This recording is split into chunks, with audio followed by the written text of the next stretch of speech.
Bada bing, bada boom. Let's get after it. We're running through every single prelim pick. This is UFC 281 at the T-Mobile Arena. We're getting active. Let's get after it. We've got Andre Petrosky, 8-1, coming out against Wellington Turman, 18-5, Brazilian. This one's going to be a grapple fiasco, or one of those fights where they don't grapple at all, and everyone's like, the fuck? Andre Petrosky comes out, gets the sub on Nick Maximov. Apparently that was a huge pick. I mean, he was a big underdog in that matchup for some reason. I think he was the biggest underdog on the card. Gets it done, solidifies himself, and right when he does that, the UFC cuts Nick Maximov. So Andre Petrosky right back in the pool, trying to staple a name to his resume that'll stick. Wellington Turman is one of those names if he can get this done. Wellington Turman gasses out.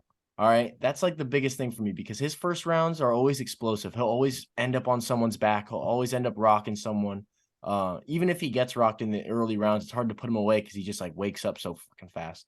But I mean, Andre Petrosky, this is a big test for him. I'm going to take Wellington Turman, and I think that Wellington Turman's just going to be able to out grapple him and power him around because I think that looking at these two guys, Wellington Turman's going to be the more physical specimen. And if he can just hold on with his gas tank, I think he can get this done. But I will not be surprised if Petrosky gasses him out and gets a late sub. This is a fight where is really just going to be chaos from the start. So be careful, boys. Dano, what do you got? I'm on the total opposite side of what you're thinking. I think Petrosky is going to be the one dominating, whether it's on the ground in the grappling situations, because in his off time, he has been grappling, and I believe he beat Phil Hawes in a grappling match, which is really good because even though Phil Hawes might not have the best chins, he's really good in the grappling department. And then Wellington Turman doesn't have the best hands, and Petrosky's stats just look really good to me. He's got a 4 strikes landed per minute to 2 strikes absorbed per minute. He's got almost 4 takedowns per match with 100% takedown defense. So he looks really good. Turman, I feel like he's got a lot of holes. And then, like I was saying with the Julio Arce, Petrosky's 31 years old. He's in his prime. Turman is 26. He's still a young guy. And I'm a big fan of Petrosky. I think it's going to be a good fight for Petrosky. Definitely inside the distance. Easily. Goosey, what do you got? I'm picking Petrosky, but I am nervous. He's a pretty sizable favorite, and I think it's a little steep because stylistically, this is a tough matchup. Both of these guys are not the best on the feet. They're improving for sure. And then really want to get it to the ground, but are also good at stopping the takedowns. So it's going to come down to whoever can get those takedowns and get in top position. I think that will be Petrosky. But I think if he's going to win, it needs to be a little cleaner fight. Wellington Turman needs to make it a brawl and hope that he can catch him with something because that's going to be his best path to victory. I think Petrosky gets it done, though.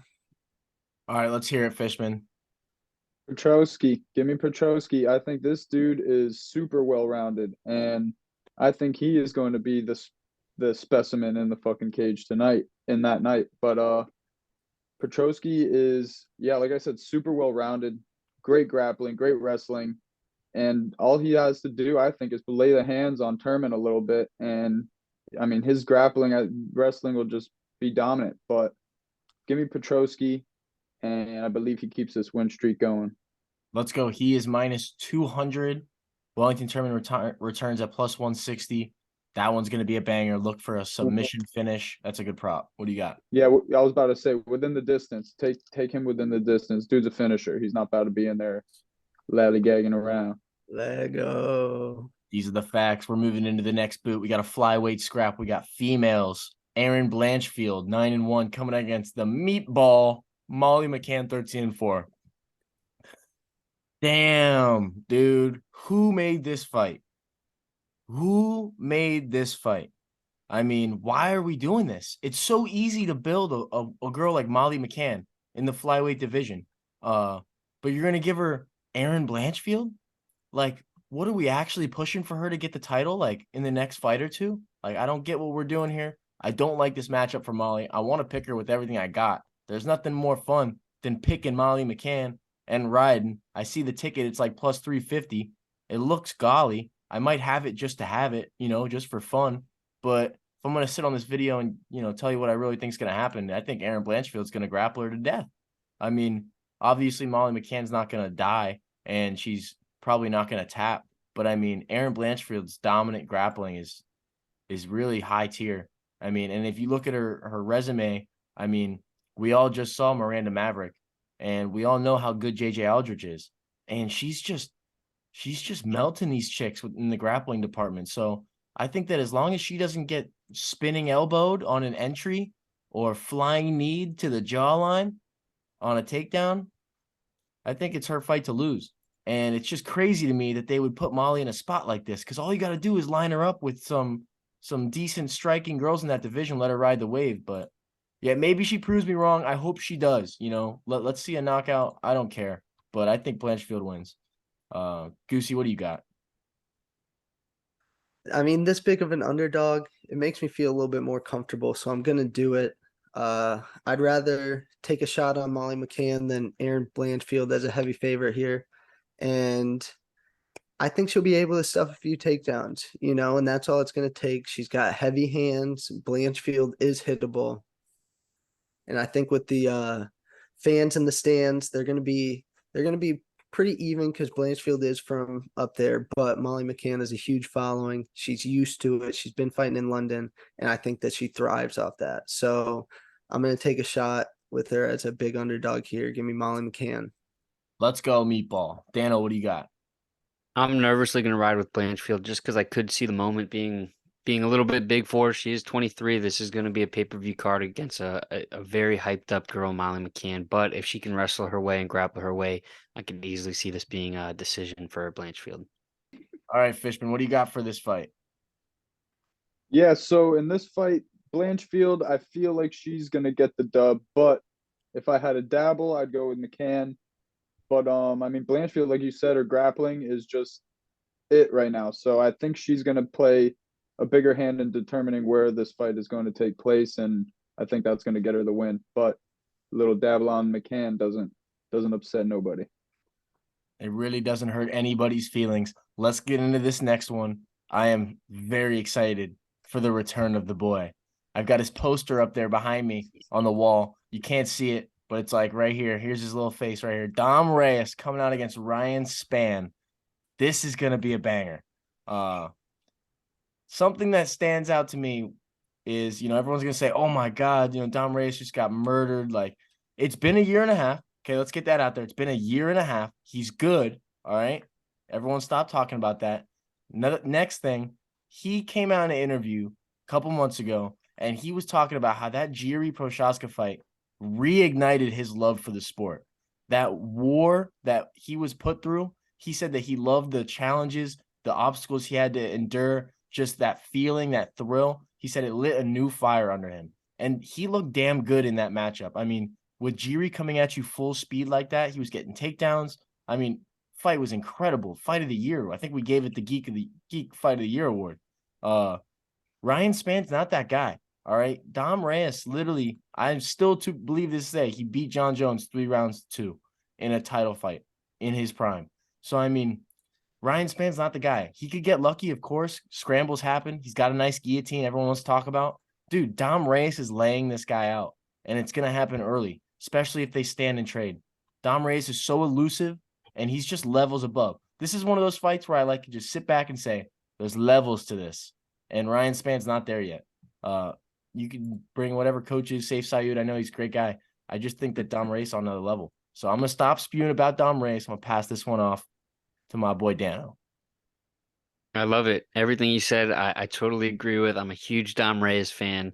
Yes, he did lose to his last three, but he showed that he's got a crazy good chin, right? The spinning elbow from Yuri, he didn't even see it coming. And they always say the shots that do the most damage are the ones you don't see coming, right? Got him in a bad spot, knocked him out. But he was wearing punches from Jan, Polish power. Eventually did put him out. He was wearing punches from Yuri, but he was also delivering punches. He's crazy athletic, used to be a football player, got crazy agility in his hands. when he lets those hands go, they go. So I think even though Ryan Spann is a big dude, he's strong and he's fast. I think Dom Reyes, you said it perfectly. There's going to be levels to this one. Fingers crossed, baby. Dom Reyes. Yeah, and I'm not trying to throw too much shade here, but it seems like every time they try to get Ryan Spann in the mix with a legitimate opponent, he just falls up short. I mean, they tried with Johnny Walker, lost that one. Tried with Anthony Smith, lost that one. His best win in the UFC is against Ion Cutelaba. So I don't get where all these predictions are coming from everyone else. But I mean, let's hear him. Let's hear him rip. Let's let him rip. I'm gonna let the jury live. Goosey, what do you got? I'm picking Dom Reyes, but I'm definitely not as confident as you guys. This fight really scares me actually because I think Ryan Spann has that capability. He seems to have a newfound confidence, which is always dangerous. And I think that he expects to go out and knock Dom Reyes out. That's his only path to victory for me. I can only really see him catching him with a big right hand that knocks him out. Other than that, I see Dominic Reyes winning. He has a lot more paths to victory, and I'm gonna pick him in here. Off a year and a half, like you said, he's a pretty big favorite. But he has skills. He is legit, and if he did level up this off season or whatever, he's gonna do some good things. So Dom Reyes is the pick for me. Training with Glover Teixeira, Alex Pereira. I mean, solid work. Fishman, break it down. Give me Dom Reyes. I'm loving the comeback right now. I'm loving what you're saying about the new fire under him. But yeah, I think his striking outclasses Spann. I think he could stuff a couple of takedowns. I think his the strength of schedule is better. Give me Dom Reyes. But yeah, maybe try to juice it up with something attached to that. But yeah, give me Dom Reyes to win this bout. Dom Reyes minus 220, Ryan Spann come back at plus 175. That line's going to keep sinking. If you ask me, I'd get it now. We are going to move right into the featured bout of the prelims. Another city kickboxing. Brad Riddell, 10-3. This is a lightweight scrap. He's coming out against Renato Moicano, 16-5-1 Brazilian. This one's tough, but I love this matchup for Renato Moicano. I really do. I think that he's a tough ass dude. I mean, that fight he steps in against Dos Anjos, he really wore some shots. And in a fight like this, that's kind of what I'm really worried about is Brad Riddell landed some shots, and he kind of just proved to me in his last fight that he's going to be able to stick it out. So I think his striking's coming along, and I think he's going to have the clear grappling advantage. So if anywhere in this fight he can work his way to the back, I mean, he'll have his way. So I think Renato Moicano has so many routes to victory, whereas Brad Riddell, I mean, he can't really shoot a takedown because then he's kind of entering Renato's world. And if the stand-up's not really going good for him, then he's kind of stuck. So you have to really pray and bank on Brad Riddell being able to outclass Moicano for 3 rounds and keeping it off the ground. And I'm not willing to do that. I think Moicano is going to bounce back, and I think he bounces back hard. So give me Moicano. I think he's going to come out at a nice little – no, he's minus 128. Brad Riddell is even money. So they got this pin pretty close fight, which it probably will be. So, Goosey, what do you got? Moicano is going to be my pick in this one. I think I just like what he's bringing to the table. He hits pretty hard on the feet. And Riddell, we've seen him get rocked and shoot an instant takedown. If he does that, the fight's over, just like it was in his last one. But I think Riddell will find some success on his feet. Moicano, though, there's no way for Riddell to prepare for that level of grappling, especially jiu-jitsu. At City Kickboxing. I think he might be able to train his wrestling get-ups, but when Moicano grabs a hold of you, it's hard to get him off. And if he gets you to the ground, it's a matter of time. So I think that Moicano is going to win that submission. I haven't looked at it, but that's what I think is going to happen. Dano, what do you got? This one's a toss-up for me because if it stays on the feet, I like Riddell. And if it goes to the ground for any reason, because Riddell does shoot takedowns, he's almost got 2 per fight, just a little under average wise. I think it's totally going to be in Moicano's realm. And what makes me nervous and what also makes me want to pick Riddell is last time all these city kickboxers fought on the same card. I believe it was Ulberg, Riddell, Adesanya. Alberg knockout, Adesanya decision win, and Riddell lost. He was the only city kickboxer to lose. I feel like now they got 4 on this card. He's going to be, to himself, he's going to be going, all right, that ain't happening again. I'm going to be one of the boys. Like, I'm not going to let down my part of the team. So if I have to pick one, I'm going to pick Brad Riddell in this one. I don't know how he's going to get it done, but I feel like this could be one where he goes to dark depth and just dogs it out. You might have to. What do you got, Fish? Yeah, I think this fight's gonna be a banger. I love both of these fighters, but I think if Moicano can just hold his own on the feet, which he has proven to shown a great improvement in the feet.